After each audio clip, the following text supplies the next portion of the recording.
السلام علیکم D reader and listeners, Urdu novels library میں آپ کا ڈھیر سارا ویلکم۔ عنکبوت بائی نور راجپوت کی سیکنڈ لاسٹ ایپیسوڈ پارٹ 2 لے کر حاضر ہوئی ہوں۔ اگر آپ نے ابھی تک میرے اس چینل کو سبسکرائب نہیں کیا تو جلدی سے بھی سبسکرائب کر دیں، لائک اینڈ شیئر کریں اور اپنی رائے کامنٹ باکس میں لازمی دیں۔ چلیں ویڈیو کو سٹارٹ کرتے ہیں۔ لاہور کی رات ہمیشہ کی طرح وسیع، پھیلی اور بوجھل تھی۔ رئیس مینشن کی دیواروں پر لٹکتی کرسٹل لائٹس ایک خواب کی طرح مدھم روشنی پھیلا رہی تھی، مگر اس روشنی میں بھی ایک عجیب سا سناٹا گونج رہا تھا۔ سیڑھیوں کے اوپر وہ کھڑا تھا، فون کان سے لگا ہوا، قدم آہستہ آہستہ اتر رہے تھے۔ اس کا لہجہ رسمی تھا، مگر آنکھوں کے اندر وہی تھکن، وہی ویرانی جمی ہوئی تھی۔ تم یہ فائل مراد سے چیک کروا لینا۔ اور پھر اچانک جیسے کوئی دبے پانی سے ابھر آیا ہو، اس کی زبان پھسل گئی۔ مجھے نہیں آئیڈیا، یہ عروضہ سے پوچھ۔ آخری الفاظ اس کے ہونٹ پر جم گئے۔ دوسری جانب فون پر بھی خاموشی چھا گئی، اس کا گلا خشک ہو گیا، آدم کے ابھار کی طرح گلٹی اوپر نیچے ڈولنے لگی، سانس جیسے رگڑ کھا رہا ہو۔ عروضہ کا نام ایک خنجر تھا جو ہر بار نئی جگہ سے گھس کر اندر لہو چوس لیتا تھا۔ اس کے قدم سست پڑ گئے، جیسے ٹانگوں کی جان نکل گئی ہو۔ مراد یا میسم سے پوچھو۔ اس نے جلدی سے جملہ بدلا، فون بند کیا اور سیڑھیوں پر وہیں بیٹھ گیا۔ سرد پتھر کے زینے پر بیٹھے رئیس کا وجود اپنی پوری شان و شوکت کے باوجود اس لمحے ٹوٹا ہوا لگ رہا تھا۔ ماتھے پر بوجھل پسینہ، آنکھوں کے گرد نیند کی کرچیاں اور دل پر ایک صدیوں پرانی خراش۔ بھوک کے ہاتھوں سر درد تھا، مگر کھانے کا دل بالکل نہیں چاہ رہا تھا۔ پھر بھی وہ نیچے جا رہا تھا تاکہ کچھ کھا سکے۔ جسم اپنی پرانی ساعتوں کے سہارے چل رہا تھا۔ اس نے موبائل کھولا، اسکرین روشن ہوئی اور ایک تصویر ابھری۔ بھوری رنگت والی عروضہ ہلکی سی مسکراہٹ کے ساتھ سادہ سی ٹی شرٹ پہنے۔ اس کی مسکراہٹ کے پیچھے ایک سکون تھا جس کی زندگی سے کب کا چھن چکا تھا۔ وہ تصویر دیکھتے ہوئے اس کے دل نے جیسے ڈبکی کھائی۔ گہرا خلا ایک بار پھر اس پر حاوی ہو گیا۔ انگلیاں تصویر پر رکی رہیں اور وہ جانے کتنی دیر وہاں ساکت بیٹھا رہا۔ اسی لمحے عقب سے ایک آواز ابھری، کٹتی ہوئی، بھاری اور بوجھل آواز۔ کیسا لگتا ہے جب کوئی اپنا آپ سے بچھڑ جائے؟ جب کوئی آپ سے اپنا چھین لیا جائے؟ کیسا لگتا ہے؟ وہ چونکا، ذرا سی گردن گھما کر دیکھا۔ زینوں کے آخر میں زرتاش اپنی ویل چیئر پر بیٹھی تھی۔ اس کے ہاتھ میں بھی فون تھا۔ وہ اسکرین پر احمد جہاں زیب کی تصویر جگمگا رہی تھی۔ رئیس نے اسے دیکھا، لب بھینچے، جو جواب دینا چاہا مگر الفاظ گم ہو گئے۔ وہ پھر سے بولی۔ اس کی آواز میں طنز اور اذیت کا ملا جلا زہر تھا۔ کیا آپ کو پچھتاوا ہے جو آپ نے کیا؟ اس کے ساتھ بھی کیا جتنے لوگوں کو آپ نے مرنے پر مجبور کیا؟ کیا آپ کو کبھی پچھتاوا ہوا؟ رئیس نے ایک لمحے کے لیے آنکھیں بند کی، پھر گہری سانس لی۔ وہ آہستہ آہستہ زینے سے اٹھا۔ روشنی کی چمک میں اس کا سراپا نمایاں ہو گیا۔ وہی بادشاہی رو، وہی جمی ہوئی سنجیدگی۔ پھر اس کا جواب آیا، آواز بھاری اور کٹی ہوئی تھی۔ نہیں، مجھے کوئی پچھتاوا نہیں ہے۔ یہ جملہ پتھر کی طرح زینوں میں گونجا۔ زرتاش کے چہرے پر اذیت ابھر آئی، آنکھوں میں نفرت کی گہری تہ۔ اتنا غرور؟ اتنا تو فرعون کو بھی نہیں تھا بھائی۔ اس نے فرعون پر زور دیا۔ رئیس کے لبوں پر ایک کڑوی ہنسی ابھری۔ اس نے نیچے آخری سینے کو دیکھتے ہوئے جواب دیا، کیونکہ میں فرعون نہیں ہوں، میں رئیس اورنگزیب ہوں، اور میں نے اپنے ہر فعل کی قیمت چکائی ہے۔ مجھے کچھ بھی مفت میں نہیں ملا، میں نے بھاری بھاری قیمتیں چکائی ہیں۔ زری اس کا لہجہ بلند ہوتا گیا۔ میں نے اگر کسی کو درد دیا تو بدلے میں زخم خریدے۔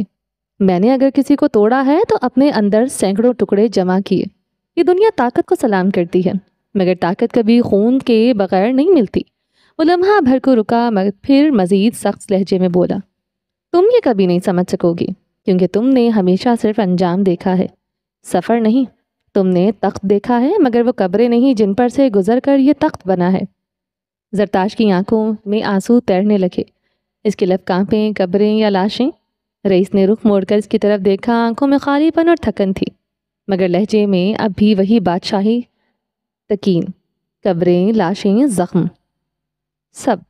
میں سب کی قیمت دے چکا ہوں، اور آج بھی دیتا ہوں۔ تم سوچتی ہو میں فاتح ہوں؟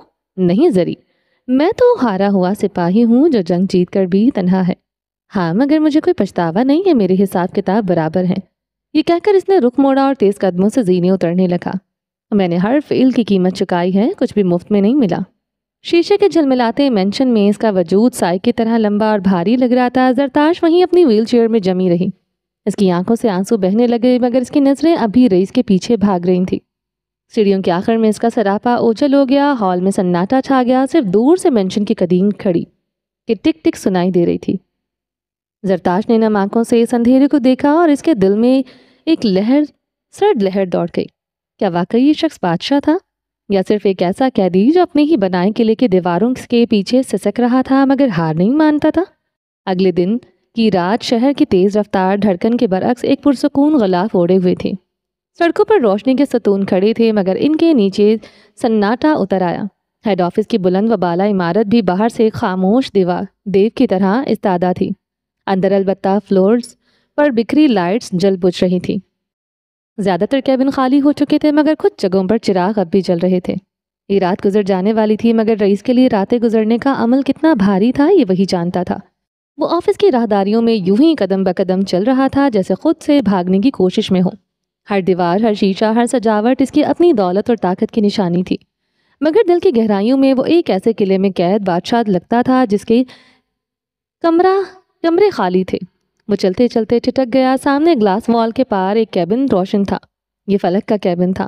وہ لمحہ بھر کو رکا، گلاس کے پیچھے وہ صاف دکھائی دے رہی تھی۔ میز پر جھکی سنجیدگی سے کام میں مصروف، لیپ ٹاپ کھلا تھا۔ اسکرین کی نیلی روشنی اس کے چہرے کو اور زیادہ واضح کر رہی تھی۔ وہ کاغذ پر جھک کر کچھ نوٹ کر رہی تھی۔ کبھی انگلیوں سے کی بورڈ پر ہلکی سی آواز پیدا ہوتی، کبھی قلم کے چھونے سے۔ رئیس نے کلائی پر بندھی گھڑی دیکھی، رات کے 10:30 بج رہے تھے۔ اس کی بھویں سکڑ گئی۔ اس وقت یہاں صرف نائٹ سٹاف رہتا تھا، وہ بھی اس فلور پر نہیں۔ وہ آہستہ آہستہ آگے بڑھا، گلاس ڈور ذرا سا کھولا اور پھر دستک دی۔ فلک نے چونک کر سر اٹھایا۔ لمحہ بھر کو وقت تھم گیا۔ ٹیبل لیمپ کی روشنی اس کی شہد رنگ آنکھوں پر گری اور وہ جگنوں کی مانند جل اٹھی۔ وہ لمحہ دونوں کے درمیان ایک خاموش مکالمہ تھا۔ وہ اٹلی سے واپس آ چکا تھا۔ اس کے آنے کی خبر فلک کو ملی تھی مگر وہ تو خود تب سے سامنے نہیں آیا تھا۔ تم ابھی تک یہاں کیا کر رہی ہو؟ سنجیدہ اور بھاری آواز میں پوچھا گیا۔ فلک چند لمحے اسے دیکھتی رہی۔ وہ دروازے کے باہر کھڑا تھا مگر اس کے وجود پر سنگینی پورے کیبن کو بھرتی جا رہی تھی۔ سادہ پینٹ پر اونی شرٹ پہنے وہ آج دفتر کے رسمی وقار سے ہٹ کر ایک تھکن زدہ مگر اب بھی باوقار انسان لگ رہا تھا۔ وہ اٹھی نہیں، بس کرسی پر سیدھی ہو کر بیٹھی رہی۔ فخر بھائی تھوڑا لیٹ ہے، میں انتظار کر رہی ہوں، اس نے مضبوط لہجے میں جواب دیا۔ نہ ہچکچاہٹ نہ لرزش۔ رئیس کی آنکھیں تنگ ہو گئیں۔ تم جانتی ہو اس وقت یہاں صرف نائٹ سٹاف رک سکتا ہے اور وہ بھی اس فلور پر نہیں۔ تم یہاں اکیلی ہو، اسے عقل مندی کہوں یا بے وقوفی؟ وہ پل بھر کو گھبرا گئی۔ رئیس کا انداز نیم تنزیہ تھا مگر فوراً سنبھل گئی۔ میرے خیال سے رات کے اس پہر اکیلے باہر نکلنے سے بہتر ہے میں یہاں انتظار کر لوں۔ آپ اسے بے وقوفی کہیں گے یا عقل مندی؟ رئیس نے گہری نظر اس پر ڈالی۔ یہ وہی فلک تھی جسے وہ اکثر ڈگمگاتا دیکھتا تھا مگر آج اس کا لہجہ مضبوط تھا۔ اس نے کچھ لمحے خاموشی میں اسے دیکھا، پھر گہری سانس لے کر کہا، میں گھر کے لیے نکل رہا ہوں، اگر فخر زیادہ لیٹ ہے تو آؤ میں چھوڑ دیتا ہوں۔ یہ صرف ایک آفر نہیں تھی، ایک فیصلہ تھا۔ وہ اسے اس وقت یہاں اکیلا چھوڑ کر نہیں جا سکتا تھا۔ فلک کی آنکھوں میں لمحے بھر کو ایک ہلکی سی چمک ابھری مگر اس نے فوراً چھپا لیا۔ اس بات میں سر ہلایا اور آہستگی سے اٹھ کھڑی ہوئی، شال درست کی، لیپ ٹاپ بند کیا، فائل ہاتھ میں لی اور دروازے کی طرف بڑھی۔ وہ دروازے پر کھڑا رہا۔ جب وہ باہر نکلی تو اس نے دروازہ آہستہ سے بند کر دیا۔ وہ دونوں ساتھ ساتھ راہداری میں چل رہے تھے۔ فرش پر جمی روشنیوں کے عکس ان کے قدموں کے ساتھ بہہ رہے تھے۔ عمارت کا سناٹا اور ان کے قدموں کی دھیمی چاپ اس لمحے کے ماحول کو اور زیادہ پراسرار بنا رہی تھی۔ لفٹ کے سامنے پہنچے۔ رئیس نے لفٹ کال کی۔ یہ وہ لفٹ تھی جو صرف وہ استعمال کرتا تھا۔ آج پہلی بار فلک اس میں داخل ہونے جا رہی تھی۔ دونوں اندر آئے۔ لفٹ کی گلاس وال کے ساتھ سارا فلور، ساری عمارت نیچے کی طرف کھلنے لگی۔ فلک نے لمحہ بھر کو نیچے جھانکا۔ شیشے کی دیواروں کے باہر شہر کی رات اپنی خاموش چمک میں ڈوبا ہوا تھا۔ لفٹ نیچے اتر رہی تھی۔ اندر سناٹا چھایا تھا۔ وہ اپنی سوچوں میں گم تھا، فلک اپنے ضبط میں۔ دونوں کے درمیان فاصلہ چند قدموں کا تھا مگر خاموشی کئی صدیوں کی لگ رہی تھی۔ گراؤنڈ فلور پر پہنچتے ہی لفٹ کا دروازہ کھلا۔ باہر میسم انتظار کر رہا تھا۔ وہ ہمیشہ کی طرح ہاتھ باندھے ایک روبوٹ کی طرح سیدھا کھڑا تھا۔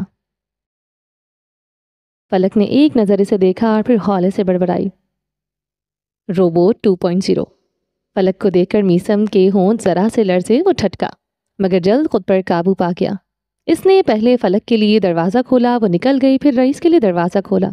گاڑی دروازے کے سامنے موجود تھی، ڈرائیور نہیں تھا کیونکہ رئیس اب میسم کے ساتھ سفر کرتا تھا۔ فلک پیچھے کی سیٹ پر تھی، رئیس بھی آگے میسم کے برابر آ بیٹھا۔ گاڑی خاموشی سے ہیڈ آفس کے باہر نکل گئی۔ شہر کی سڑکیں نیم روشن تھی، کہیں کہیں درختوں کے سائے ہلکی ہوا میں جھول رہے تھے۔ شیشے کے باہر اندھیرا اور اندر ایک بوجھل سکوت۔ اس نے اسٹریٹ کی پشت سے ٹکایا، آنکھیں چند لمحے بند کی۔ فلک نے چپ چاپ کھڑکی سے باہر دیکھا، مگر اس کی نظر شہر پر نہیں، اپنے ہی اندر کے ایک خلا پر تھی۔ یہ خاموشی بھیانک تھی۔ رئیس نے آنکھیں کھولی اور کھڑکی سے باہر دیکھا، جیسے کچھ ڈھونڈ رہا ہو۔ کام کیسا چل رہا ہے؟ وہ فلک سے مخاطب تھا۔ بہترین، وہ مسکرائی۔ میسم تمام توجہ سے گاڑی چلا رہا تھا۔ اس کا رخ فلک کے گھر کی طرف تھا۔ وہ خاموشی کا وقفہ لمبا ہوا تو وہ خود ہی بول پڑی۔ میں نے آپ پر لکھی جانے والی کتاب کے مسودے میں کافی تبدیلیاں کروائی ہیں، کیا آپ نے دیکھا؟ مجھے اس میں دلچسپی نہیں ہے، وہ بڑبڑایا۔ دلچسپی ہونی چاہیے، وہ ڈٹی رہی۔ اس بار وہ ٹھٹکا، اتنی چھوٹی چیزوں میں دلچسپی لوں؟ آئیبرو اٹھا کر پوچھا گیا۔ یہ کوئی چھوٹی بات نہیں ہے، آپ کو پتہ ہونا چاہیے آپ کے ارد گرد کیا ہو رہا ہے کیا نہیں۔ مفت میں صلاح دی گئی۔ اچھا، وہ استہزائیہ بولا، جو جال نہیں دیکھتا وہ سب سے پہلے پھنستا ہے۔ اس بار وہ گردن تھوڑی سیدھی کر کے بولی۔ میسم کی نظر بے ساختہ بیک ویو مرر پر اٹھی۔ رائٹر باربی پچھلی بار کے برعکس کافی پراعتماد لگ رہی تھی۔ وہ اور رئیس اورنگزیب کو مشورے دے رہی تھی۔ رئیس نے ذرا سا رخ موڑ کر اس کی طرف دیکھا، دونوں کی آنکھیں لمحہ بھر کو ملی۔ قدرت کا قانون ہے، وہ اس کے دیکھنے پر مسکرائی۔ گاڑی کی رفتار سڑک پر بہتی رہی، مگر ان لمحوں میں وقت پھر ٹھہر گیا۔ فلک کی آنکھوں میں وہی شہد رنگ روشنی تھی جیسے جگنو اندھیری رات میں راستہ دکھاتے ہیں۔ رئیس نے پلک جھپکی، پھر بنا کچھ کہے دوبارہ باہر دیکھنے لگا۔ میسم خاموشی سے ڈرائیو کر رہا تھا۔ اس کے چہرے پر وہی غیر متزلزل سختی تھی، مگر کان شاید ان دونوں کی گفتگو پر لگے ہوئے تھے۔ کہہ تو وہ ٹھیک رہی تھی، رات گہری ہو رہی تھی، مگر اس رات میں گاڑی کے اندر ایک انجانا سکون اترنے لگا، جیسے فلک کی خاموشی رئیس کی تھکن کے گرد ہلکا سا مرہم رکھ رہی ہو۔ کہہ تو وہ ٹھیک رہی تھی، رات گہری ہو رہی تھی، مگر اس رات میں گاڑی کے اندر ایک انجانا سکون اترنے لگا، جیسے فلک کی خاموشی رئیس کی تھکن کے گرد ہلکا سا مرہم رکھ رہی ہو۔ لان میں ہلکی دھوپ بکھری تھی، گھاس پر ہلکی سنہری کرنیں چمک کے کھیل رہی تھیں۔ بانو چائے رکھ کر جا چکی تھی اور ہلکی سی بھاپ اٹھتی پیالیوں میں موسم کی خوشبو گھل گئی تھی۔ آج کئی دنوں بعد دل کا موسم سہانا تھا، آج کئی دنوں بعد دل و دماغ پر جمی گرد اتری تھی۔ وہ دونوں کئی دنوں بعد یوں فرصت سے بیٹھے تھے۔ ولی کے ہاتھ میں میگزین تھا، وہ بظاہر اس کے صفحات پلٹ رہا تھا، مگر اصل میں لمحہ لمحہ فجر کی موجودگی محسوس کر رہا تھا۔ جو الجھی ہوئی سی سامنے بیٹھی تھی، وہ خاموشی سے اسے دیکھتی جا رہی تھی، جانے کیوں اسے دیکھنا اچھا لگ رہا تھا۔ میگزین کے ورڈ پر فرسٹ امپریشن کا لفظ نظر آیا۔ وہ چند لمحے خاموش رہی، پھر دھوپ کی نرمی، ہوا کی خنکی اور اس کی قربت نے زبان کھول دی۔ ویسے ایک بات تو بتائیں، دھیرے سے پوچھا۔ اس نے پلکیں جھپکائیں، صفحے الٹتے ہوئے بس کہا۔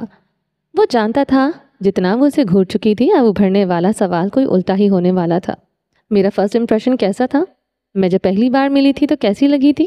وہ سنجیدگی سے گویا ہوئی۔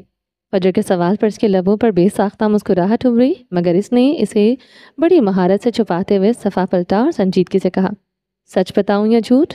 نظریں ورق پر جمائے پوچھا۔ جھوٹے پر خدا کی لعنت۔ اس کے ایسے جواب پر ولی نے بمشکل اپنا کہکہ ضبط کیا۔ چہرہ ضبط کے باعث سرخ پڑ گیا، پھر وہ خود پر قابو پاتے ہوئے جواب دیا، فرسٹ امپریشن بالکل ڈائن جیسا تھا۔ تم مجھے ڈائن لگی تھی، وہ یاد کرتے ہوئے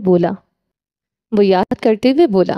اس کے جواب پر فجر کے تاثرات فوراً بگڑ گئے۔ وہ تلملائی، مگر ہار ماننے والی کہاں تھی۔ جھک کر میز پر کوہنی رکھی اور مزید پوچھا۔ اس بار انداز میں ذرا غرور تھا۔ پھر تمہاری سوچ کیسے بدل گئی؟ ولی نے اس بار میگزین بند کر کے ایک نظر اسے دیکھا۔ اس کے چہرے پر معصوم سی امید چھلک رہی تھی۔ وہ اپنی چائے میں چمچ چلا رہی تھی، مگر نظریں اسی پر جمی تھیں۔ اس نے ذرا توقف کیا، پھر جیسے بے رحمی سے بولا، کس نے کہا سوچ بدل گئی؟ تم ابھی بھی ڈائن ہی ہو۔ اس بات کا فجر کا منہ ہونکوں کی طرح کھل گیا۔ کیا مطلب؟ وہ صدمے سے بس اتنا ہی بول پائی۔ اس رد عمل پر اس آدھے انگریز نے ہنستے ہوئے میگزین ایک طرف رکھا، اس کی طرف جھک کر نظریں اس کی آنکھوں میں ڈالتی۔ فرق صرف اتنا ہے کہ یہ ڈائن اب مجھے دل و جان سے عزیز ہے۔ فجر کی آنکھوں میں حیرت اور صدمے کا عکس دھیرے دھیرے پگھلا اور مسکراہٹ میں دھل گیا۔ اس کے گالوں پر ہلکی سی سرخی اتری۔ تم انگریزوں پر بھروسہ کرنا ہی نہیں چاہیے، اس نے مصنوعی خفگی سے کہا اور نظریں چائے پر جمائیں۔ تو پھر کیوں برداشت کر رہی ہو؟ اس کے سوال پر فجر نے چائے کا گھونٹ لیا، مگر جواب دینے کی بجائے نظریں چرا لی۔ کہہ دو کہ تم مجھے برداشت کرنے کی عادی ہو چکی ہو۔ کہہ دو نا، تمہارا میرے بنا گزارا نہیں ہے۔ وہ دلکشی سے مسکرایا، شرارتی سی مسکراہٹ چہرے پر جمی رہی۔ اب چاہ کر بھی چھٹکارا نہیں پا سکو گی۔ وہ ادھر ادھر دیکھتے ہوئے لہجے کو غیر بنانے کی کوشش کر رہی تھی، مگر اس کی بولتی کتھئی آنکھیں تنگ کرنے پر تلی تھی۔ جبکہ وہ خود میز پر کوہنی جمائے ہاتھ پر گال رکھے ٹکٹکی باندھ کر اسے دیکھے گیا۔ چھٹکارا؟ اب تمہیں مجھ سے نجات نہیں مل سکتی میڈم، میں تمہاری زندگی میں ایسے جکڑا ہوا ہوں جیسے دھڑکن دل کو جکڑ لیتی ہے۔ وہ چند لمحے خاموش رہا، جبکہ فجر کا چہرہ جھکائے مسکراہٹ دبانے لگی۔ تم جانتی ہو، پہلی ملاقات میں تم ڈائن ضرور لگی تھی، مگر اندر کہیں مجھے لگا تھا کہ یہ لڑکی میری کہانی کا سب سے خوبصورت بات بنے گی، مگر پتہ نہیں تھا تم میری بیوی بن جاؤ گی۔ اس کے الفاظ پر فجر نے جھجکتے ہوئے نظریں اٹھائیں۔ دھوپ اس کے چہرے پر سنہری لکیریں بناتی تھی، اور ولی کی آنکھوں میں وہی جذبات جھلک رہا تھا جسے لفظوں میں بیان کرنا مشکل تھا۔ بس کریں، اتنا جھوٹ کون بولتا ہے؟ میگزین اٹھا کر چہرے کے سامنے کیا۔ وہ چہرے سے نکلتی آگ محسوس کر سکتی تھی۔ اچھا، پھر تم بلش کیوں کر رہی ہو؟ ایک کندھے پر پلستر تھا، دائیں ہاتھ سے آگے کو ہوتے اس کے چہرے سے میگزین ہٹانا چاہی۔ میں کیوں بلش کروں گی؟ کھٹاک سے جواب آیا۔ پھر مجھے چہرہ دیکھنے دو۔ وہ پیچھے کھسک چکی تھی۔ میگزین مزید اوپر کیا۔ اپنا کام کریں۔ دل کی دھڑکن بڑھ گئی، چہرہ مزید چھپا لیا۔ وہی تو کر رہا ہوں، مگر یہ میگزین رکاوٹ بن رہا ہے۔ اب میں چہرہ کیسے دیکھوں؟ میگزین چھیننے کی کوشش کی۔ ولی مجھے تنگ مت کریں۔ اتنی سردی میں بھی ہتھیلیوں پر پسینہ ابھر آیا۔ ایسے کہو گی تو کیسے باز آؤں گا؟ اس بار میگزین چھین لیا۔ فجر کا رخ سرخ چہرہ واضح ہو گیا تھا۔ پھر اکیلے چائے پئیں۔ وہ کرسی سے اٹھتے ہوئے جان چھڑا کر بھاگی۔ اس بار وہ کہکا ضبط نہیں کر پایا۔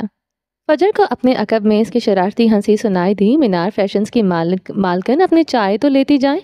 وہ اسے جاتے دیکھ کر پرشوق نظروں سے بولا، مجھے نہیں پینی۔ اس کی شرارتی نگاہوں سے بچتے ہوئے وہ اندر جا چھپی تھی، جبکہ اس نے مسکراتے ہوئے چائے کی پیالی اٹھا کر لبوں سے لگائی۔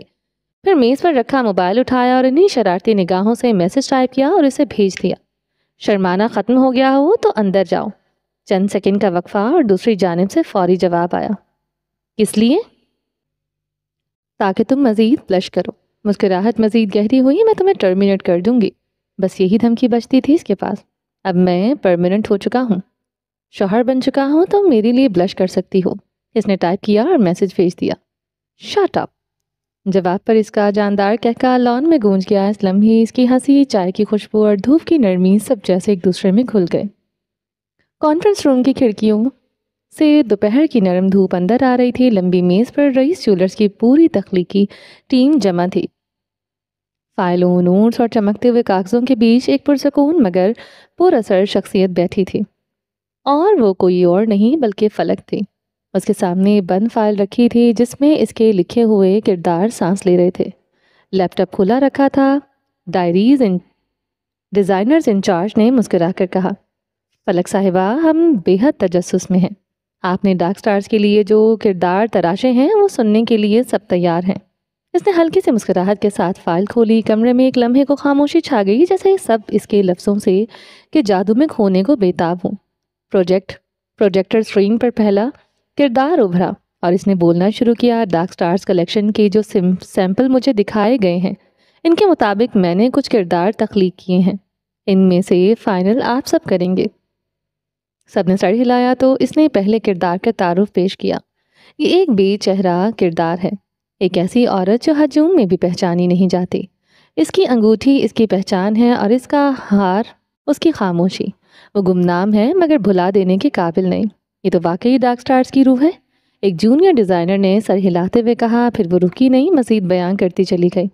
آخری ورق میز پر رکھا اور خاموش ہو گئی۔ کمرے میں سب سانس لے رہے تھے، سانس روکے بیٹھے تھے۔ پھر ڈیزائنر انچارج نے کہا، یہ تو واقعی لفظوں کا جادو ہے۔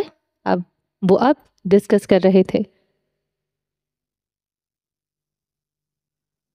کس کردار کو رکھنا تھا، کس میں تبدیلی چاہیے تھی، بحث جاری تھی، مگر فلک خاموش تھی۔ اس کی نظریں کھڑکی کے پار روشنی کی لکیر کو دیکھتی رہی تھی۔ اچانک دروازہ کھلا، رئیس اندر داخل ہوا۔ کمرے میں ایک اجنبی سی سردی پھیل گئی تھی۔ سب ایک دم سنبھل کر بیٹھ گئے۔ اس نے میز پر رکھی فائل کی طرف دیکھا، پھر فلک کی طرف۔ لمحے بھر کو کمرے کا شور جیسے رک گیا۔ اس کی موجودگی نے پورے کمرے کی فضا بدل دی۔ وہ آ کر خاموشی سے ایک کرسی پر بیٹھ گیا۔ کسی نے کچھ نہیں کہا۔ فلک نے لمحے بھر کے لیے نظریں اٹھائیں، پھر پرسکون انداز میں فائل بند کی۔ میٹنگ مکمل ہو گئی۔ آپ سب اپنی رپورٹس فلک کے پاس جمع کرا دیں۔ سب لوگ ایک ایک کر کے باہر نکل گئے۔ اب کمرے میں صرف رئیس اور فلک تھے۔ چند لمحے خاموشی رہی، پھر فلک نے ہلکی سی سنجیدگی کے ساتھ پوچھا، آپ کو کچھ کہنا ہے؟ سوچا دیکھوں تم ٹیم کو کیسے ہینڈل کرتی ہو۔ رئیس نے چند لمحے اسے دیکھتے ہوئے کہا اور ورڈکٹ کیا۔ وہ اب سے اسے دیکھ رہی تھی۔ رئیس کی آنکھیں گہری ہو گئی۔ تمہارے اندر وہ یقینیت ہے جو زیادہ تر لوگ بنا دکھائے نہیں دکھا پاتے۔ فلک نے لمحہ بھر کو سانس روکی، پھر دھیمی آواز میں پوچھا، یہ تعریف ہے یا تنقید؟ دونوں۔ وہ مختصر سا بولا۔ وہ اٹھ کھڑی ہو گئی۔ ڈینم کی جیکٹ کندھوں پر ٹکی ہوئی تھی۔ خیر، یہ یقینیت کمپنی کے لیے ضروری ہے، ورنہ لوگ جال کو جال نہیں سمجھ پاتے۔ اب وہ اپنی فائل سمیٹ رہی تھی۔ اور ہاں، آپ کو اپنی زندگی کی چھوٹی چیزوں میں بھی کبھی کبھار دلچسپی لے لینی چاہیے، ورنہ بہت کچھ سلپ ہو جاتا ہے۔ یہ کہتے ہوئے وہ فائل اٹھا کر باہر نکل گئی۔ رئیس خالی کرسی کو دیکھتا رہا، پھر زیر لب بڑبڑایا، تو تمہیں لگتا ہے میں غافل ہوں؟ اس نے گہری سانس لی۔ کمرے میں دوبارہ خاموشی اتر آئی، البتہ پروجیکٹر پر اس کے کرداروں کی تفصیل چل رہی تھی۔ اس وقت کیفے میں شام کے ہلکے سائے اتر رہے تھے۔ لڑکیوں کی چہکہار، کافی کے کپوں کی کھنک اور چمچوں کی ہلکی سی آوازیں ماحول میں گھلی تھیں۔ اچانک کیفے کا دروازہ کھلا اور میسم اندر داخل ہوا۔ یہ وہ منظر تھا جس کی کسی نے توقع نہیں کی تھی۔ کیفے کی میزوں پر بیٹھی لڑکیاں ایک دم چونک گئی۔ یہ میسم ہے؟ اس نے سرگوشی کی۔ یہاں کیفے میں؟ دوسری نے حیران آنکھیں پھیلا کر کہا، یہ تو ہمیشہ سائٹس پر ہی ہوتا ہے۔ سرگوشیاں جاری تھیں۔ عروضہ کے بعد یہاں کا نظام میسم ہی سنبھالا ہے، ایک نے اطلاع دی۔ جو بھی ہے، لیکن باڈی گارڈ کیا کمال لگ رہا ہے۔ ان سب کی تجسس اور خسر پسر کے بیچ میسم نے پورے سکون اور مشینی انداز میں قدم بڑھائے۔ اس کے قدموں میں وہی مضبوطی تھی جو اس کی پہچان تھی، اور چہرہ ایسا جیسے پتھر پر کندھا ہو۔ وہ ناک کی سیدھ میں چلتا فلک کی میز تک آیا، جو کافی کا گھونٹ لے رہی تھی، اور اس کے سامنے لیپ ٹاپ کھلا ہوا تھا۔ اچانک آہٹ پر اس نے ذرا سا رخ موڑا۔ میسم کو دیکھ کر وہ حیران ہوئی۔ میڈم، آج سے شام ڈھلے میں آپ کو گھر چھوڑوں گا، اس نے آتے ہی اطلاع دی۔ کیا مطلب؟ چونک کر اسے دیکھا، چہرے پر تعجب سا تھا۔ آپ مجھے گھر چھوڑیں گی؟ اور وہ بھی ہر روز شام کے بعد؟ جی میڈم، میسم کا لہجہ بالکل سیدھا تھا۔ کیوں؟ یہ حکم ہے۔ فلک نے ایک لمحے کے لیے اسے غور سے دیکھا۔ وہ انسان کم چلتا پھرتا روبوٹ زیادہ لگتا تھا۔ لیکن میں پوچھنا چاہتی ہوں کہ آپ رئیس کے حکم کے آگے سر کیوں جھکاتے ہیں؟ کبھی انکار کرنے کا سوچا ہے؟ میسم کی آنکھوں میں کوئی جنبش نہ ہوئی۔ یہ میری ڈیوٹی ہے، جو ذمہ داری مجھے دی گئی ہے، اس سے پیچھے نہیں ہٹ سکتا۔ کمال ہے، ایک حکم ملا اور آپ حاضر، جیسے بٹن دبایا جائے اور مشین چل پڑے۔ میری مرضی پوچھی ہے؟ قریب بیٹھی لڑکیوں نے سرگوشیاں کی۔ وہ میسم کے مہذب لہجے پر جہاں دل تھام رہی تھی، وہیں فلک کی تکرار انہیں حیران کر رہی تھی۔ میسم نے جبڑے بھینچے اس کی بات سنی اور پھر گویا ہوا۔ آپ کو جو کچھ بھی لگے، مجھے اس سے فرق نہیں پڑتا۔ میں وہی کروں گا جو مجھے کہا گیا ہے۔ میرا بھائی مجھے روز لینے آتا ہے۔ میں تمہیں اس حکم سے آزاد کرتی ہوں۔ جاؤ اور باقی کا کام دیکھو۔ وہ اس قدر پختگی سے بولی۔ میسم نے ایک لمحے کو لب بھینچے، جیسے اندر کہیں کوئی دباؤ اٹھ رہا ہو، مگر فوراً خود کو سنبھال لیا۔ میں صرف باس کے آرڈر کو فالو کرتا ہوں۔ تو پھر ٹھیک ہے، آپ روبوٹ ہی رہیں، لیکن یاد رکھیں، میں روبوٹ کے حکم نہیں مانتی۔ آپ چاہیں یا نہ چاہیں، یہ میری ذمہ داری ہے، اور ذمہ داری سے پیچھے نہیں ہٹ سکتا۔ فلک نے کندھے اچکا دیے جیسے فرق نہ پڑتا ہو، اور واپس اپنی ڈائری کھول لی۔ دل کے کسی کونے میں ہونک سی اٹھی تھی۔ اگر اتنا ہی خیال تھا تو خود گھر چھوڑ جاتا۔ اس روبوٹ کو کیوں بھیجا؟ ارد گرد بیٹھی لڑکیاں اب تک کنفیوز تھی۔ یہ دونوں ہیں کیا؟ جھگڑ رہے ہیں یا مذاق کر رہے ہیں؟ مجھے تو لگتا ہے فلک اسے ہلا رہی ہے، اور وہ ہلنے کو تیار نہیں۔ میسم خاموشی سے ایک طرف کھڑا رہا۔ اس کا چہرہ پہلے جیسا سخت، مگر دل اندر ہی اندر ایک انجان لرزش کے دو چار وہ لڑکی لمحہ بھر کو اس کا دل دھڑکنے پر مجبور کر دیتی۔ جب وہ وہاں سے نہیں ہلا تو فلک نے سر اٹھایا۔ جاؤ یہاں سے، یا میرا پہرا دینے کا بھی حکم ملا ہے؟ جب وہ نہیں ہلا تو وہ کوف سے سر ہلاتی اٹھی اور آگے بڑھ گئی۔ میسم نے کوئی جواب نہیں دیا، مگر اس کے قدموں میں ہلکی سی بے چینی تھی۔ وہ اس کے پیچھے تھا۔ کیفے کا ہلکا سا شور جیسے ہی پیچھے رہ گیا تو کار پوریٹ کلیارے میں شام کے سنہری رنگ جھلکنے لگے۔ وہ ہاتھ میں کافی کا کپ لیے نکل آئی، ہلکے سے سروں پر ڈھلتی ہوئی۔ روشنی اس کے رخسار چھو رہی تھی۔ قدم تیز تھے، مگر دل میں عجیب سی بے چینی گھلی ہوئی تھی جو صرف میسم کی ضد اور اس کے حکم برداری نے جگائی تھی۔ پیچھے میسم اس سنجیدہ انداز میں چل رہا تھا جیسے سائے کی طرح ساتھ رہنا اس کی ڈیوٹی ہو۔ کندھے سیدھے، آنکھوں میں نہ غرور نہ نرمائش، بس ایک میکان کی ذمہ داری کا عکس۔ وہ اسے اپنے پیچھے آتے دیکھ رہی تھی۔ سب کو ہلکا سا گھمایا، تم کھاتے پیتے بھی ہو یا صرف مالک کے حکم پر چلتے ہو؟ میسم کے قدم ذرا سست ہوئے۔ اس نے فلک کو دیکھا، مگر جواب دینے کے بجائے ہونٹ کھینچ لیے۔ وہ چپ رہنے والا انسان تھا۔ کیا مطلب آپ کا؟ آخر اس نے خشک لہجے میں پوچھا۔ مطلب یہ کہ تمہارا وجود بھی کہیں اپنی مرضی رکھتا ہے یا نہیں، یا صرف رئیس کا حکم کوڈ کی طرح تمہارے سسٹم میں فیڈ ہے اور بس اسی پر چلتے ہوں؟ یہ سنتے ہی دو لڑکیاں جو کیفے سے باہر نکل رہی تھیں پیچھے پلٹ کر میسم کو دیکھنے لگیں تو وہ یوں ہی اس کی خاموش اور مشینی شہرت پر حیران تھی۔ وہ فلک کے ساتھ دیکھ کر مزید حیران ہو رہی تھیں۔ میسم نے جیسے یہ سب نوٹس ہی نہ کیا، وہ صرف فلک کو دیکھ رہا تھا۔ اس کی آنکھوں میں پہلی بار ذرا سی تھکن ابھری۔ میں یہاں اپنی مرضی کے لیے نہیں ہوں، میرا کام ہے جو حکم دیا جائے اسے پورا کرو، بس۔ تو پھر آج سے میں بھی تمہیں حکم دیتی ہوں، تمہیں مجھے گھر چھوڑنے کی ضرورت نہیں، سمجھے؟ وہ لمحہ بھر کو رکا جیسے دل میں کچھ کہنے کو آیا ہو، مگر پھر سیدھا جواب دیا۔ آپ حکم نہیں دے سکتی، اور میں روبوٹ نہیں ہوں، لیکن آپ کو گھر پہنچانا میرا کام ہے، یہ ذمہ داری مجھے دی گئی ہے اور میں اس سے پیچھے نہیں ہٹ سکتا۔ تو پھر آپ اپنے باس کو میرا پیغام پہنچا دیں۔ اگر وہ خود مجھے چھوڑنے جائیں گے تو ٹھیک ہے، ورنہ بھول جائیں۔ وہ اس پر جتاتی نظر ڈالتی تیز تیز قدم اٹھاتی نظروں سے اوجھل ہو گئی، جبکہ میسم کے سخت چہرے پر ہلکی سی لکیر پڑی جیسے دل نے دھڑک کر اس روبوٹ کے پردے پر دستک دی ہو، مگر وہ خاموشی سے اسے جاتے دیکھتا رہا۔ کیا ہو جاتا اگر وہ رائٹر بار بھی خاموشی سے بات مان لیتی؟ بڑی کھڑکیوں سے چھن کر آتی روشنی کمرے میں دھندلا سا عکس ڈال رہی تھی۔ میز پر رکھا لیپ ٹاپ کھلا ہوا تھا اور اس کی اسکرین پر عروضہ کی ویڈیو چل رہی تھی۔ وہ ویڈیو میں ہلکی سی مسکراہٹ لیے بیٹھی تھی، مگر آنکھوں میں تھکن اور وقت کی جھلک صاف دکھائی دے رہی تھی۔ رئیس کرسی کے پشت سے سیدھا ہو کر جھکا ہوا جیسے ایک ایک لفظ اپنی روح میں اتار لینا چاہتا ہو۔ عروضہ کی آواز کمرے میں فضا میں مدھم گونج رہی تھی۔ مجھے امید ہے آپ کھڑے ہوں گے بالکل بادشاہ کی طرح، جیسے میں نے ہمیشہ آپ کو دیکھا ہے اور دیکھنا چاہتی ہوں۔ رئیس کی آنکھوں میں نمی کی ایک لہر سی اتری۔ اس نے سانس بے رغبت تھی، مگر وہ آنکھ چپکائے بغیر اسکرین کو دیکھ رہا تھا۔ وہ اب ٹیبلٹ کی اسکرین کو دیکھتے ہوئے بولی، سب کچھ ترتیب سے چل رہا ہوگا، میں جانتی ہوں کسی کے جانے سے دنیا نہیں رکتی، اور مجھے خوشی ہوگی کہ میری وجہ سے جو تکلیف آپ کو آئی اس کا اثر اگر جلد زائل ہو جائے۔ وہ لمحے بھر کو رکی جیسے سوچ رہی ہو کہ مزید کیا کہنا ہے، پھر اپنے ہاتھ میں پکڑے ٹیبلٹ کو میز پر رکھتے ہوئے آہستہ سے بولی، اگلا یونٹ؟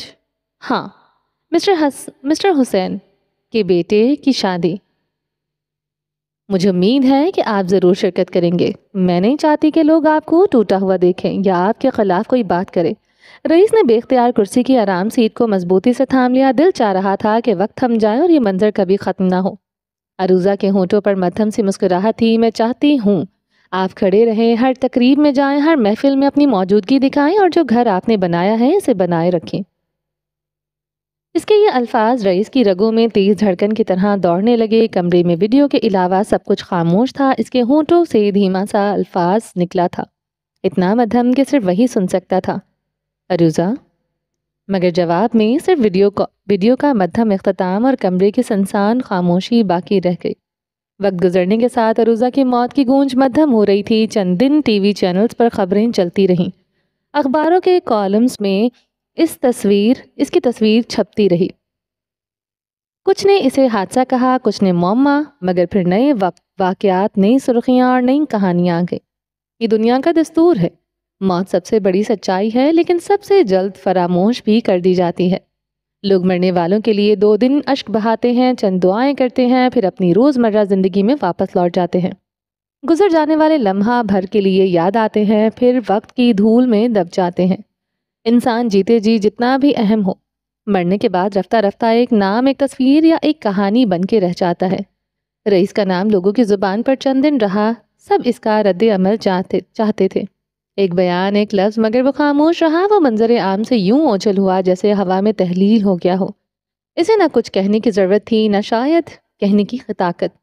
رئیس گروپ کا نظام چند دن ہلکا سا ڈگمگایا جیسے بڑی عمارت کو زلزلے نے چھوا ہو، مگر بہت جلد سب کچھ سنبھل گیا۔ عروضہ کی ٹیم کی بہت ٹرینڈ تھی،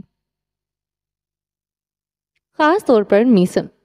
وہ عروضہ کے چھوڑ جانے پر ہی سب سنبھال چکا تھا۔ ہاں البتہ عروضہ کی موت ان سب کے لیے ایک بڑا دھچکا تھی، پر کب تک؟ منافع کی گنتی، معاہدے، اجلاس سب اپنے وقت پر ہونے لگے، لیکن رئیس کے اندر جو خلا کھل گیا تھا وہ کسی انتظامی ترتیب سے نہیں بھر سکتا تھا۔ یہ خلا خالی کرسی یا خالی کمرے جیسا نہیں تھا، کسی اور کی موجودگی اسے پر کرتے۔ یہ ایک ایسا زخم تھا جو جیتے جی ناسور بن کر رہنے والا تھا۔ ہر صبح وہ آنکھ کھولتا تو پہلا احساس یہ ہوتا کہ دنیا وہی ہے یا مگر اس کی دنیا ٹوٹ چکی تھی۔ ہر رات آنکھ بند کرنے سے پہلے ہی یہی سوال اسے سناتا تھا کہ اگر عروضہ ہوتی تو آج کا دن کیسا ہوتا؟ وہ جانتا تھا یہ خلا کبھی نہیں بھر سکتا، مگر وہ اس کی امیدوں کو ٹوٹنے نہیں دے سکتا تھا۔ اسے کھڑے رہنا تھا اور وہ اٹھ کھڑا ہوا کیونکہ اسے یہی زیب دیتا تھا۔ یہ پرائیویٹ کلب کا منظر تھا۔ یہاں کی فضا ہمیشہ کی طرح دھندلائی ہوئی تھی۔ رنگ برنگی روشنیاں چھت پر جھولتے فانوسوں اور دیواروں میں لگے شیشوں سے ٹکرا کر عجیب سا خمار پیدا کر رہی تھی۔ ہر جانب کہکوں، سگریٹ کے دھوئیں اور شیشے کے گلاسوں کی ٹھنک کی ملی جلی آواز گونج رہی تھی۔ بڑی بڑی میزوں پر جواری اپنے پتے سمیٹتے، چپ کے ٹیڑیاں لگاتے، ایک دوسرے کو آنکھوں ہی آنکھوں میں للکارتے تھے۔ کونے میں چند اسمگلر سیاسی رہنما اور دولت کے نشے میں چور کاروباری خسر پسر کر رہے تھے، لیکن جیسے ہی دروازہ کھلا سارا شور ایک پل کے لیے جیسے رک گیا۔ سیاہ ڈریس سوٹ میں رئیس اور مراد اندر داخل ہوئے، ان کے پیچھے میسم بھی تھا۔ رئیس کے داخل ہونے پر یوں لگا جیسے کمرے کی ساری روشنی اس کی طرف جھک گئی ہو۔ اس کی سرد اور گہری آنکھوں نے ہال کا جائزہ لیا، ایک پل کو کلب کی ساری دھڑکن اس کے قدموں کی چاپ میں سمٹ آئی۔ دیکھو دیکھو بادشاہ آ گیا، سرگوشیاں پھیل گئیں۔ کلب کے مالک نے لپک کر رئیس کا استقبال کیا۔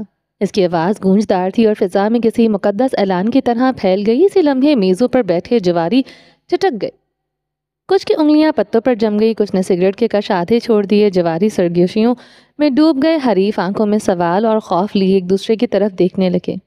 رئیس کے ساتھ چلتا ہوا مراد بھی اپنے مخصوص وقار میں تھا، مگر نظر سب کی رئیس پر تھی۔ کلب کا مالک احترام میں دونوں کے ساتھ آگے بڑھا، اس کے قدم تیز مگر نظریں جھکی ہوئی۔ راستے کے دونوں جانب بیٹھے لوگوں کے دلوں کی دھڑکنیں تیز تھیں، کچھ کی نگاہوں میں حسد چمکا، کچھ کی پلکوں میں خوف، لیکن رئیس کے چہرے پر ایک سخت اور بے حس سکون تھا، جیسے دنیا کا کوئی ہنگامہ، کوئی دشمنی، کوئی سازش اس کے قریب نہیں پھٹک سکتی۔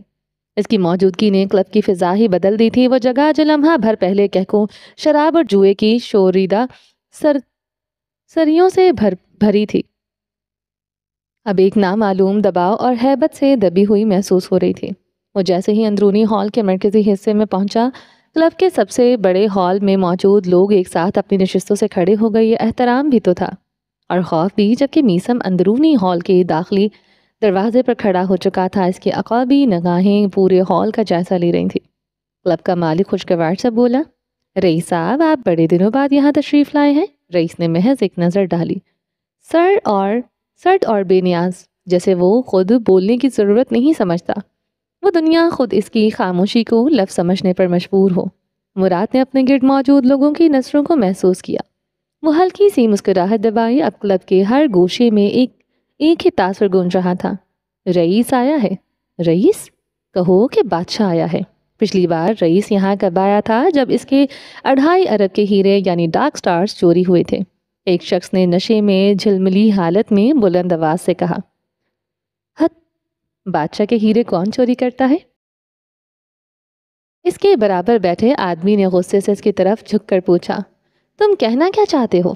اس نے ہنکار بھرا جیسے سب کو راز بتانے جا رہا ہو۔ جو ہیرے چوری ہوئے تھے وہ نکلی تھے، اصل تو اسمگل ہو چکے تھے۔ پوری دنیا کے ڈان اور شیطان جانتے تھے، مگر بادشاہ کا کیا بگاڑ سکتے ہیں؟ اور پولیس کیا وہ کر سکتی ہے؟ دوسرے نے سگریٹ کا دھواں پھینکا، کہہ سنائی دیا، پولیس ثبوت پر چلتی ہے، اس نے چوری کا کیس الٹا حکومت پر ڈال دیا۔ جب تک وہ حل نہیں ہوتا اس پر کون انگلی اٹھا سکتا ہے؟ اسی دوران رئیس مراد کے ساتھ کونے کے الگ میز پر بیٹھ گیا۔ شراب کے گلاس جگمگاتی روشنیوں میں بھرے جا رہے تھے، مگر سب کی نظریں اس ایک شخصیت پر جمی تھیں۔ مزید سرگوشی ابھری اور جو نئی کلیکشنز لانچ ہونے والی تھی، اس کے ہیرے کسی نے آہستہ سے جواب دیا۔ وہی ڈارک سٹارز ہیں، کاغذوں میں چند کروڑوں کے ہیرے امپورٹ ہوئے ہیں، مگر حقیقت میں یہ وہی ہیرے ہیں، اسی لیے کلیکشن نام ڈارک سٹارز رکھا گیا ہے۔ رئیس حکومت کو پیسہ مفت کھانے نہیں دے گا، چوری اور سمگلنگ کی گیم اسی لیے کھیلا گیا۔ پر سنا ہے اس کی رائٹ ہینڈ ٹیک ڈائریکٹر عروضہ جمال مار دی گئی ہے۔ لوگ کہتے ہیں رئیس نے خود مارا ہے اسے۔ جو اب جواب آیا تنزیہ مسکراہٹ کے ساتھ، اسے رائٹ ہینڈز کی کمی ہے کیا؟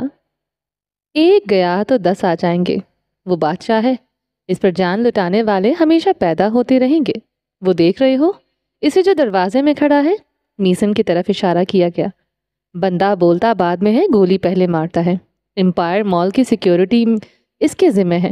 کبھی سنا ہے رئیس کے کسی مال، کسی برانچ، کسی ہوٹل میں کوئی ایسا حادثہ ہوا ہو؟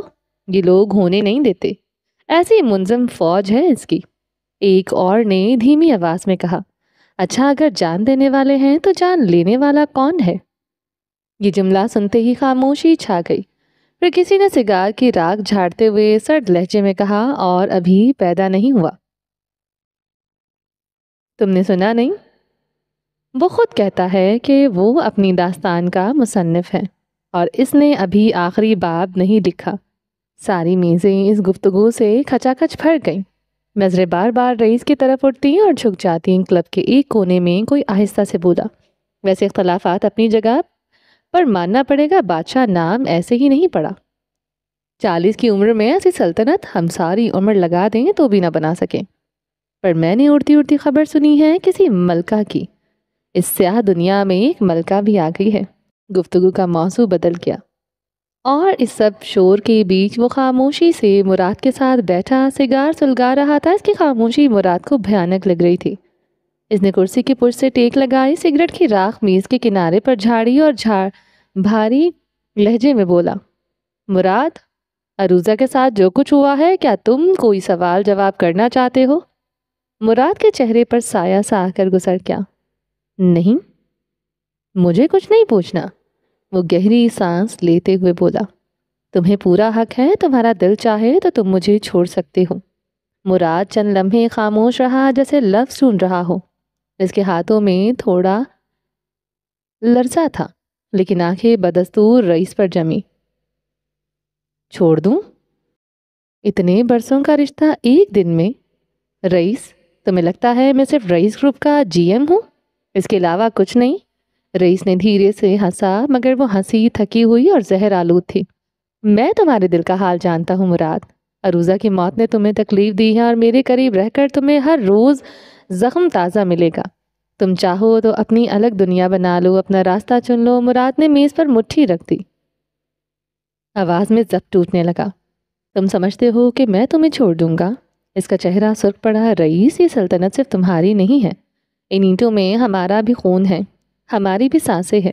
عروضہ گئی ہے مگر میں نہیں جاؤں گا، سمجھ آئی؟ یہ تاج نہیں ٹوٹے گا۔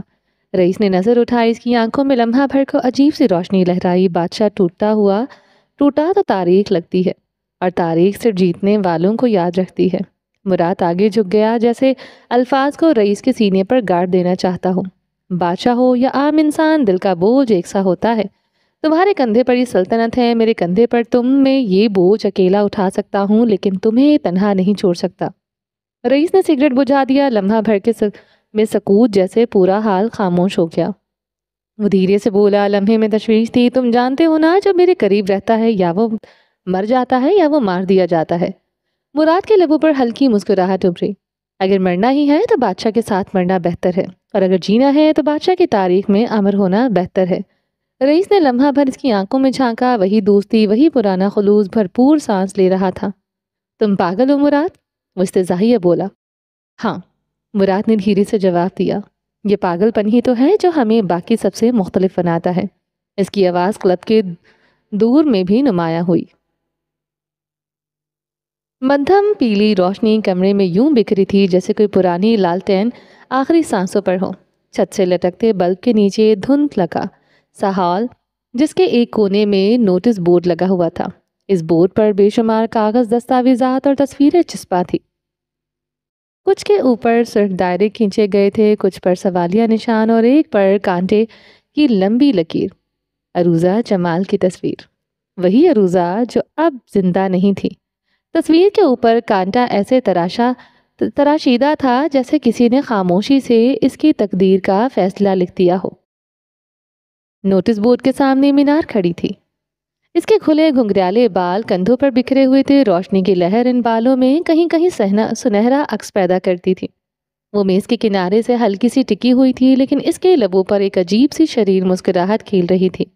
اس کی آنکھیں بورڈ پر جمی ہوئی تھی۔ عروضہ کی تصویر سے ذرا ہٹ کر 3 اور چہرے نمایاں تھے، مراد عالم، ارسل برہان اور روحی۔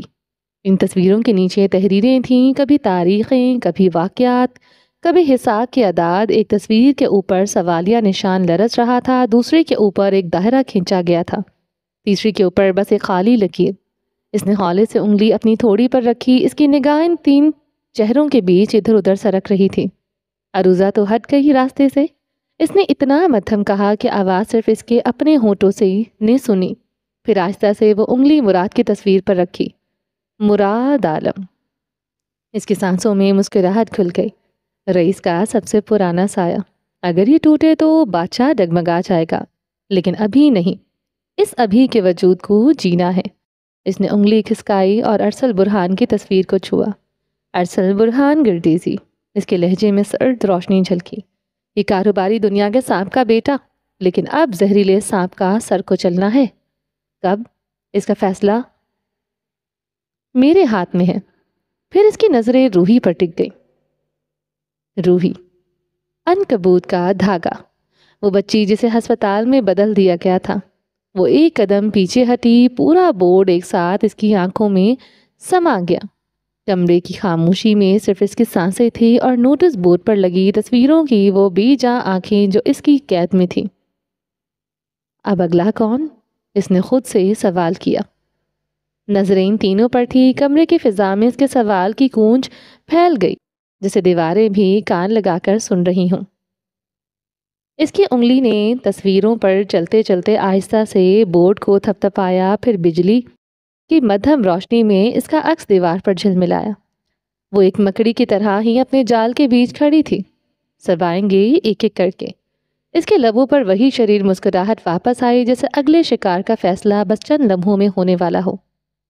یہ ایک سرد رات تھی۔ فارم ہاؤس کا ہال صفدر کی مہندی کی تقریب کے لیے جگمگا رہا تھا۔ ہال کے اونچے چھت سے لٹکتے جھومر اور دیواروں پر آویزاں کندیلیں ایک پرشکواہ منظر پیش کر رہی تھی۔ روشنیوں کے مدھم جھماکے سیاہ رنگ کے ربنوں اور ظریف دار پردوں پر پڑ رہے تھے، جو تاریک آسمان پر بکھرے ٹوٹے ستاروں کا گمان دے رہے تھے۔ سونے کی مدھم روشنیاں اور کالے شامیانے ایک دوسرے میں ایسے گھل مل رہے تھے کہ فضا پر شکوہ بھی تھی اور پراسرار بھی۔ ہال میں مہمانوں کی سرگوشیاں، دبے کہکے اور روشنیوں میں چمکتے چہرے سب ایک خاص رچاؤ کا حصہ تھے۔ ڈریس کوڈ سیاہ تھا اور سبھی خواتین نے ویلوٹ کے خوبصورت ملبوسات پہن رکھے تھے جو سردی کے احساس کو بھی کم کر رہے تھے۔ کوئی ریشمی ساڑی میں، کوئی سیاہ شفون کے لہراتی میکسی میں، اور مرد حضرات قیمتی ویلوٹ کے کرتے شلوار یا سوٹ میں ملبوس تھے۔ سب ایک ہی رنگ میں رنگے تھے۔ سٹیج کے عقب میں جہاں زرکا اور صفدر نے بیٹھنا تھا، سرخ اور سنہری گلاب کی باریک لڑیاں لڑک رہی تھیں۔ روشنیوں کے عکس میں زرکا کی ہلکے رنگ کی پوشاک اور صفدر کی ہلکی شرٹ نمایاں ہو رہی تھی، گویا وہ دونوں سیاہ سمندر میں 2 جگنوں کی طرح چمک رہے ہوں۔ ہال کے ایک کونے میں ڈی جے کی محفل جمی تھی۔ موسیقی کی تھاپ اور ہارمونیم کی دلنشین دھنیں فضا میں خاص قسم کا سرور بھر رہی تھی۔ روحی خوبصورت سی سیاہ میکسی پہنے ہوئی تھی جس پر سنہری کام تھا۔ وہ اچھی لگ رہی تھی اور خوش بھی۔ یوں بھی فجر ساتھ تھی تو اس کے آدھے درد کم پڑ جاتے تھے۔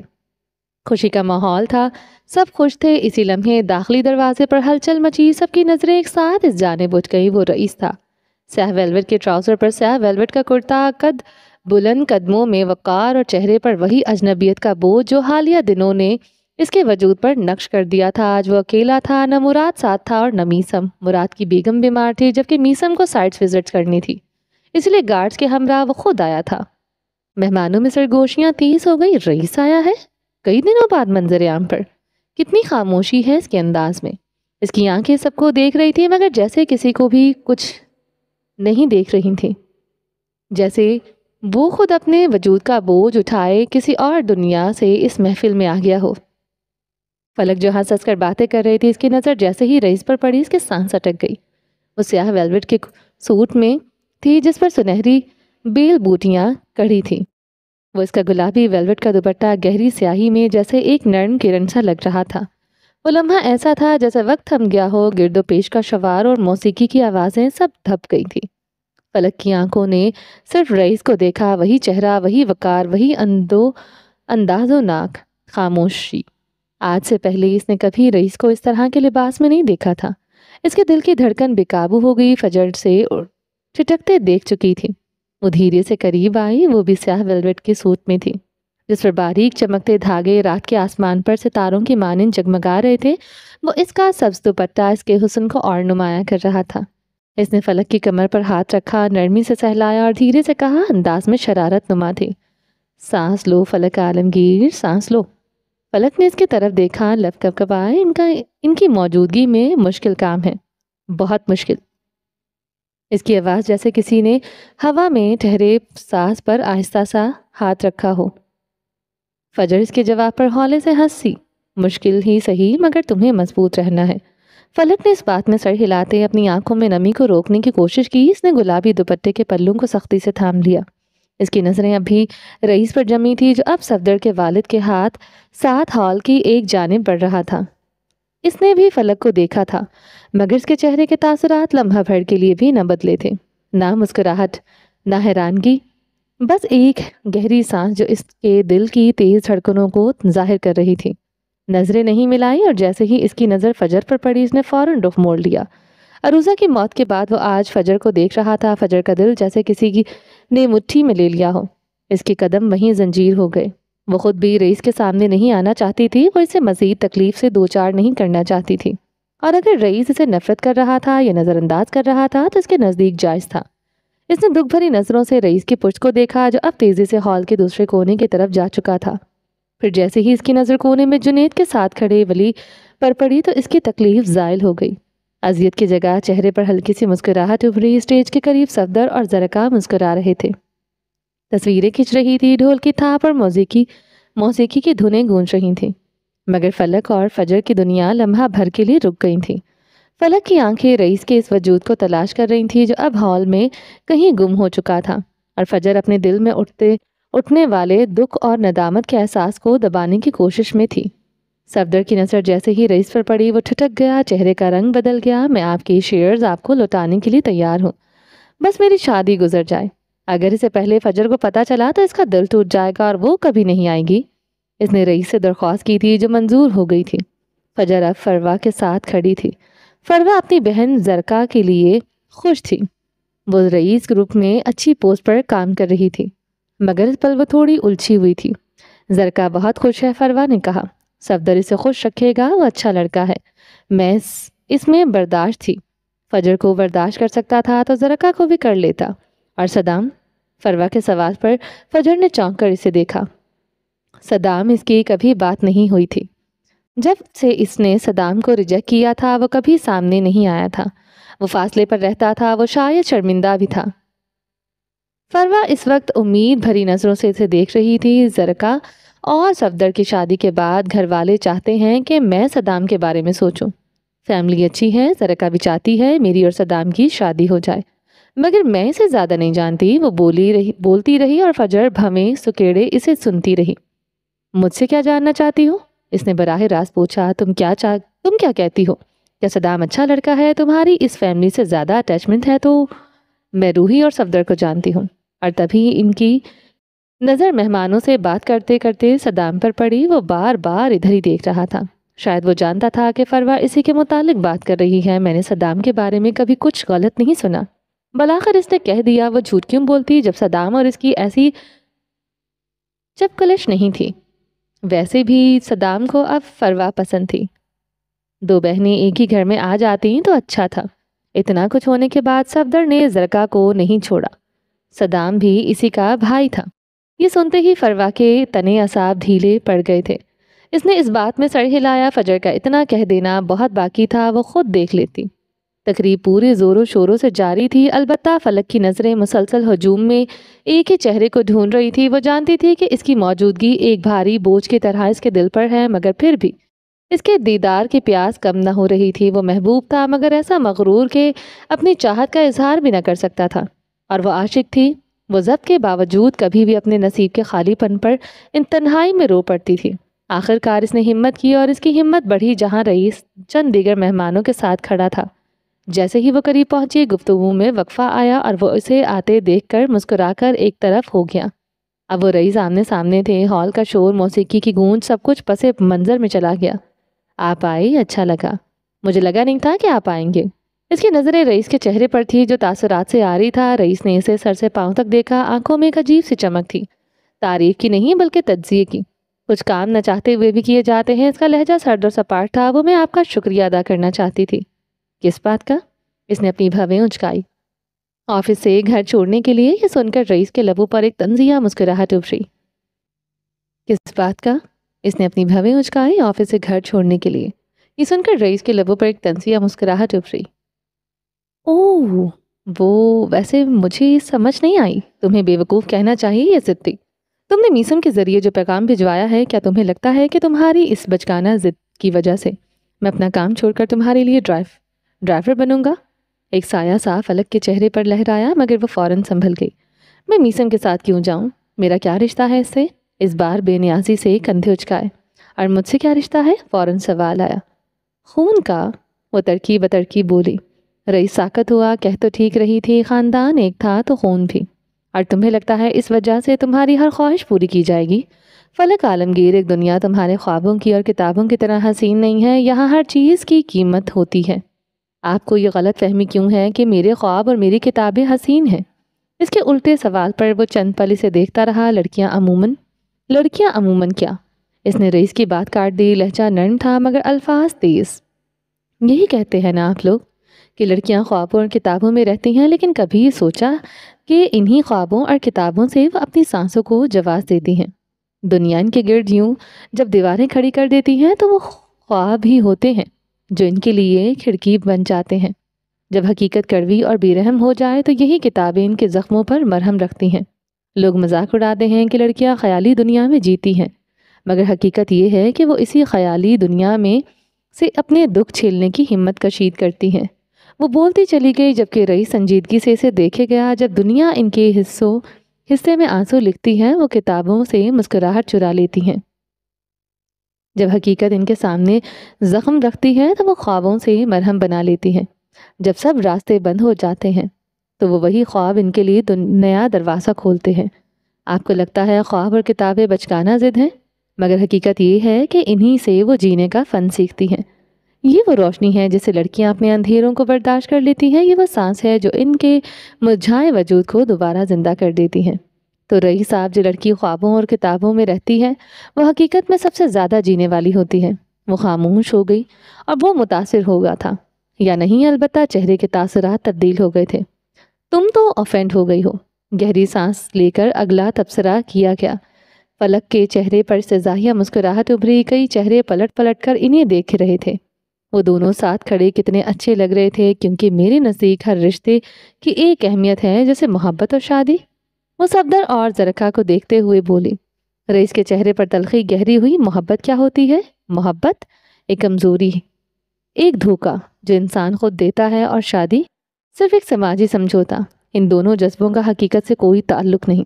ایسا نہیں ہے، اس نے ہمت سے رئیس کی آنکھوں میں دیکھتے ہوئے کہا۔ محبت انسان کو مضبوط بناتی ہے اور شادی اس رشتے کو تقدس بخشتی ہے۔ آپ شاید یقین نہ کریں مگر یہی سچ ہے۔ تمہارے لیے ہوگا، اس نے بے نیازی سے کندھے اچکائے، مگر میں ان جذباتی باتوں پر یقین نہیں رکھتا۔ میرے لیے صرف طاقت اور مقصد کی اہمیت ہے۔ ہر بادشاہ کو اپنی سلطنت چلانے کے لیے کسی ملکہ کی ضرورت نہیں۔ کڑوی صحیح، مگر وہ باتیں تو کر رہا تھا نا۔ فلک کے لیے یہ کافی تھا۔ کبھی کبھی بادشاہوں کو بھی ایک ساتھی کی ضرورت پڑتی ہے جو ان کی سلطنت میں نہیں بلکہ ان کے دل میں رہ سکے۔ رئیس کے دل کی دھڑکن پل بھر کو ساکت ہوئی۔ دل؟ کیا اس کا دل اس قابل تھا؟ وہ کچھ نہ کہہ پایا۔ وہ خاموشی سے پلٹ گئی۔ وہ اسے جاتے ہوئے دیکھتا رہا۔ اس کے چہرے پر کوئی تاثر نہیں تھا، مگر اس کی آنکھوں میں ایک ایسی کشمکش تھی جسے وہ دنیا سے چھپانا چاہتا تھا۔ اس کی آنکھیں چیخ چیخ کر کہتی تھیں، میں تمام بھیڑیوں سے بچ گیا، میرا دل مجھے کھا گیا، اس کا دل ہی تو کھا گیا تھا اسے۔ تقریب دھیرے دھیرے اپنے اختتام کو پہنچ رہی تھی۔ جھومروں کی روشنیاں مدھم پڑنے لگیں، مگر مہمان جانے کو تیار نہیں تھے۔ ہال میں گلابوں، عود اور سرد رات کی ملی جلی مہک بڑھتی گئی تھی۔ فلک ایک جانب مخملی کرسی پر بیٹھی فجر اور ولی کا انتظار کر رہی تھی۔ اسے ان کے ساتھ جانا تھا کیونکہ فخر اور فاخرہ دونوں جام شورو روانہ ہو چکے تھے۔ فاخرہ کی والدہ کی اچانک علالت نے اسے فجر اور ولی کی ذمہ داری بنا دیا تھا۔ اونچی ہیلز پہنے اس کے پاؤں اب ٹوٹ کر الگ ہونے کو تھے اور وہ بے چینی سے پہلو بدل رہی تھی۔ اس تقریب سے سب سے پہلے رخصت ہونے والا مہمان رئیس ہی تھا۔ جب خود نکلنے لگا تو ہال کے پاس بیٹھی فلک پر نظر پڑنے پر اس کے قدم یکدم رک گئے۔ ایک لمحے کو کچھ سوچا، پھر اس کی جانب بڑھا۔ اس کا سایہ جب فلک پر پڑا تو اس نے چونک کر اوپر دیکھا۔ تمہیں گھر نہیں جانا؟ اس کی آواز میں بے تاثر سی گہرائی تھی۔ میں فجر کے ساتھ جا رہی ہوں۔ اس کے جواب پر رئیس نے سنجیدگی سے اسے دیکھا۔ آج وہ محفل کی جان بنی ہوئی تھی۔ اس کا سیاہ لباس، گلابی دوپٹہ اور معصوم حسن، کتنی نظریں اس پر اٹھی تھی، کتنے دل اس کے لیے دھڑکے تھے۔ اس نے سب دیکھا تھا۔ ایک تلخ احساس اس کے اندر پیدا ہوا، مگر وہ کچھ نہ بولا۔ چلو چلتے ہیں، پیشکش کی گئی۔ اس پیشکش پر فلک نے چونک کر اسے دیکھا۔ آج محفل میں عورتیں اور لڑکیاں اسے دیکھ دیکھ کر جتنا خوش ہوئی تھی، فلک کا دل اتنا ہی جلا تھا۔ مگر اس وقت وہ الجھی ہوئی نظروں سے اسے دیکھ رہی تھی کہ یہ اچانک مہربانی کیسی؟ رئیس نے بنا کچھ کہے جیب سے فون نکالا اور اسکرین اس کے سامنے کر دی۔ اسکرین پر فخر کا نمبر چمک رہا تھا۔ تمہارے بھائی نے ذمہ داری سونپی ہے کہ تمہیں حفاظت سے اپنے گھر لے جاؤں۔ وہ واقعی حیران ہوئی تھی۔ فخر نے اسے کب کہا اور کیوں؟ اب اگر تمہیں چلنا ہے تو بتاؤ، مجھے دیر ہو رہی ہے۔ لہجہ بیزار بنانے کی کوشش کی گئی۔ وہ تذبذب کا شکار تھی، اس کے ساتھ جائے یا فجر کا انتظار کرے؟ رئیس اس کی الجھن بھانپ چکا تھا۔ اس نے قدم قریب آ کر دھیمے لہجے میں کہا، تم نے ہی کہا تھا ہمارا رشتہ خون کا ہے، بس یہی تو وہ سننا چاہتی تھی۔ سچ شکر اسے یاد تو آیا کہ وہ اسی کے خاندان کا حصہ تھی۔ یہ سنتے ہی دل کو جیسے قرار آ گیا تھا۔ وہ فوراً اٹھ کھڑی ہوئی۔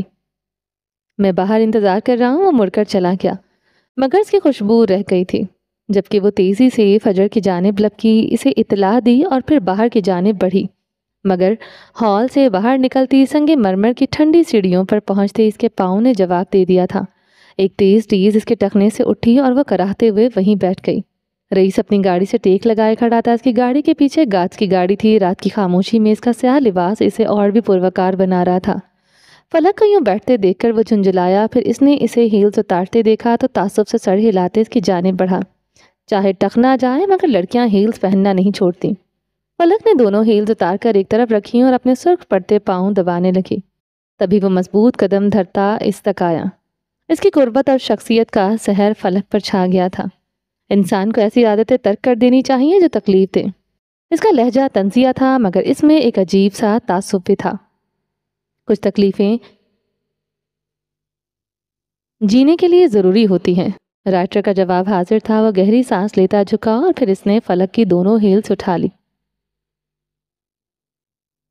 وہ ساکت رہ گئی۔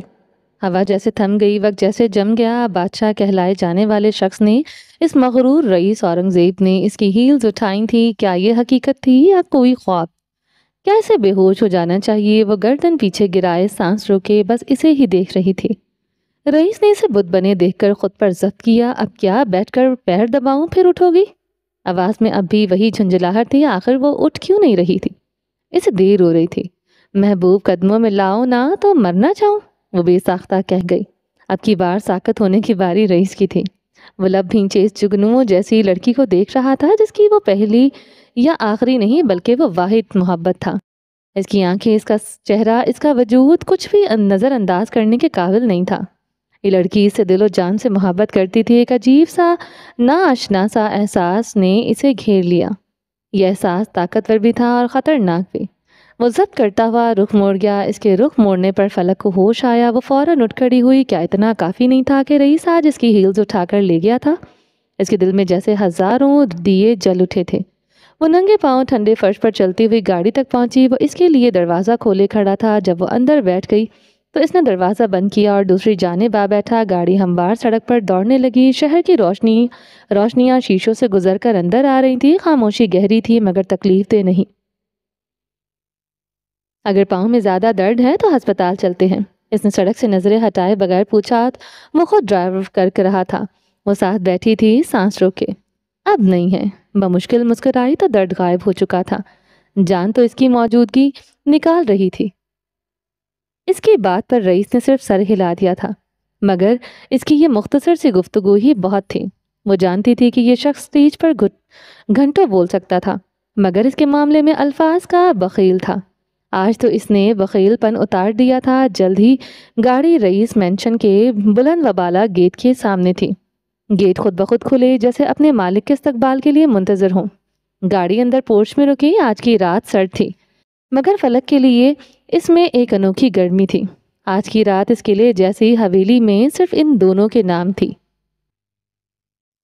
وہ دونوں جیسے ہی مینشن کے اندر داخل ہوئے تو سفید سنگ مرمر کا وہ محل نما گھر اپنی خاموش شکوہ کے ساتھ ان دونوں کے قدموں کو خوش آمدید کہہ رہا تھا۔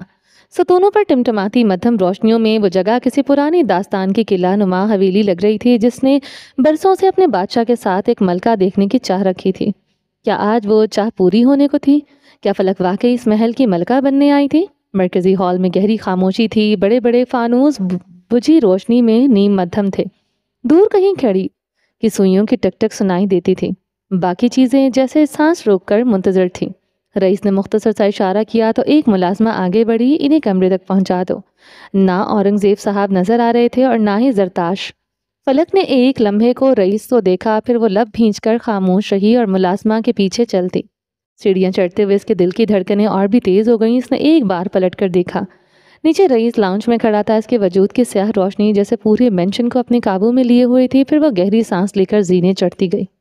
کمرہ وہی تھا جس میں وہ 4 برس پہلے بھی ٹھہری تھی، مگر آج اس کمرے کی ہوا مختلف تھی۔ پردے آدھے کھلے تھے اور ٹھنڈی رات کی چاندنی اندر آ کر فرش پر بکھر گئی تھی۔ قالین نرم تھا، بیڈ پر ریشمی چادر کسی خواب کی مانند بچھی تھی۔ اس نے ایک لمحے کے لیے گہری سانس لی اور پھر تھکن سے بے حال ہو کر بیڈ پر گر گئی۔ آنکھیں بند تھی مگر دل کی آنکھوں کے سامنے بار بار وہی منظر آ رہا تھا۔ رئیس کا جھک کر اس کی ہیلز اٹھانا، اس کے لبوں سے نکلے بے ساختہ الفاظ، اس کی نگاہوں میں لمحے بھر کی وہ خاموشی، الجھن اور جھجک، سب کچھ کسی فلم کی طرح ذہن میں گھومنے لگا۔ وہ کئی ثانیے یوں ہی لیٹی رہی، اپنی روح میں پہلی بار اس احساس کو محسوس کرتے ہوئے کہ شاید وہ اس محل کی ایک خاموش چاہت بن چکی ہے۔ پھر اس نے آہستگی سے والیٹ سے موبائل نکالا۔ اس کی انگلیاں ہلکی لرزش کے ساتھ اسکرین پر چلیں۔ وہ ان لوگوں میں سے تھی جو ہمیشہ نمبروں کو اصل نام سے محفوظ رکھتی تھی، مگر آج کچھ بدل گیا تھا۔ اسکرین پر رئیس اورنگزیب لکھا تھا۔ اس نے آہستہ آہستہ ایک ایک حرف مٹا دیا، جیسے وہ سخت سرد نام اس کے دل پر بوجھ ڈال رہا تھا۔ اور پھر نئی انگلیوں سے ایک نیا لفظ ابھرا، ہمدم۔ اسکرین پر اب وہی لکھا تھا۔ دل کی دھڑکنیں اور بھی بڑھ گئی تھیں۔ وہ مسکرا دی۔ ہمدم، اس نے زیریں لب کہا۔ لفظ نے اس کے اندر عجیب سا سکون بھرا، مگر ساتھ ہی ایک اندیکھے خوف نے بھی اسے گھیر لیا۔ کیا یہ شخص واقعی اس کا ہمدم بنے گا، یا کل صبح پھر اپنی وہی برفانی دوری اوڑھ لے گا؟ رات سرد تھی مگر فلک کے لیے اس میں ایک انوکھی گرمی اتر آئی تھی۔ اس کمرے کی دیواروں نے برسوں کی خاموشی میں پہلی بار ایک دل کی سرگوشی سنی تھی۔ اور کہیں نیچے رئیس اپنی تنہائی کے حصار میں کھڑا تھا۔ وہ نہیں جانتا تھا یہ رات انوکھی تھی، یہ وہ لمحہ تھا جو طاقتور بھی تھا اور خطرناک بھی۔ چلیں جی، باقی کا نیکسٹ ایپیسوڈ میں کنٹینیو کریں گے۔ امید ہے آپ کو یہ ایپیسوڈ پسند آئی ہوگی۔ چینل کو سبسکرائب نہیں کیا تو جلدی سے ابھی سبسکرائب کر دیں، لائک اینڈ شیئر کریں اور اپنی رائے کامنٹ باکس میں لازمی دیں۔ اپنا ڈھیر سارا خیال رکھیے گا، دعاؤں میں یاد رکھیے گا۔ ملتے ہیں نیکسٹ ایپیسوڈ میں، تب تک کے لیے اللہ حافظ۔